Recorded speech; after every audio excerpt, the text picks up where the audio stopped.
What's up, Dave? It's been a minute since I've done a video, so I just wanted to give you kind of the full day.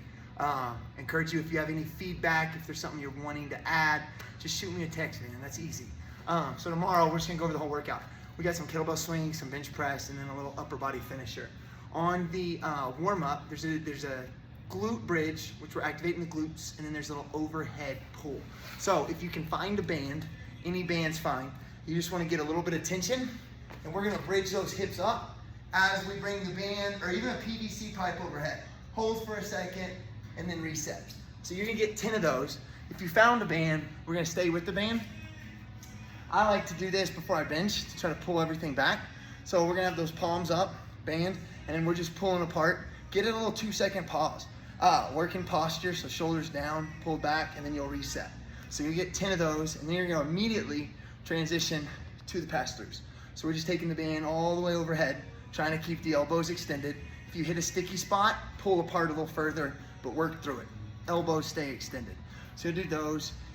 And then we got some of the walkouts, which we typically do. In the first part, it's 8 rounds. You're gonna be doing dead swings. So dead swings is a kettlebell swing, but the emphasis is on the speed and the power off the floor. So the kettlebell starts and ends on the floor. I think we did these a while back. But you want to use a challenging weight. So it's 8 sets, increase as you go. Kettlebell is going to be set up 1 foot in front of your foot. So you'll position that a little bit outside. We're throwing those hips back, back's nice and flat. And then I'm going to take this kettlebell, hike it between the legs, accelerate until knees and hips extend. We don't want to lean back. All we're trying to do is get vertical. So one more time, it's about 1 foot in front, tilt the handle back, hike, rapid extension, set it down, reset. You got 5 of those, and then you're immediately gonna transition to your bench press.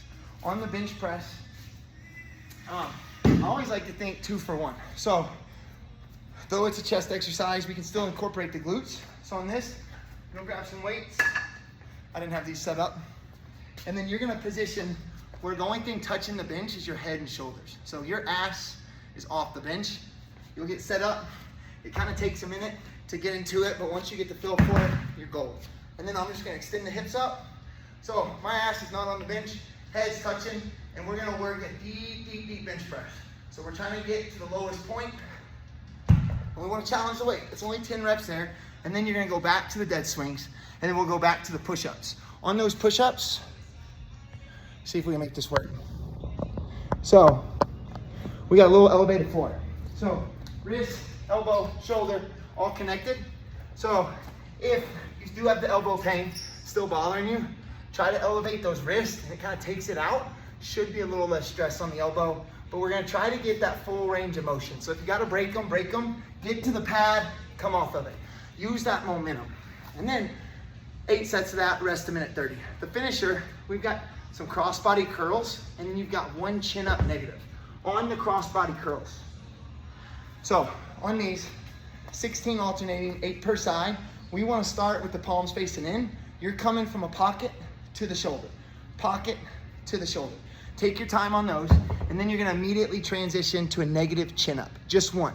So when you're doing that, let's see if we can find this. Try to take it to where you get a little assistance up. So if I got to jump, I'm going to jump. Once my chin's over, I'm starting, and I'm trying to come down under as much control as I can until I get to the floor. So it's only 1, but try to make it like 15 to 30 seconds. Then that last thing is the side plank power raise. So on these are simple, but they're not easy. You need a light dumbbell. I don't have one with me. So you're gonna post up on the elbow. Opposite knee can stay up. Hips are extended. Dumbbells out in front, and then we're just raising, preventing those hips from dropping. It's good stuff tomorrow. Hit it hard. Let me know if you have any feedback, anything you want to add, and we'll talk to you soon.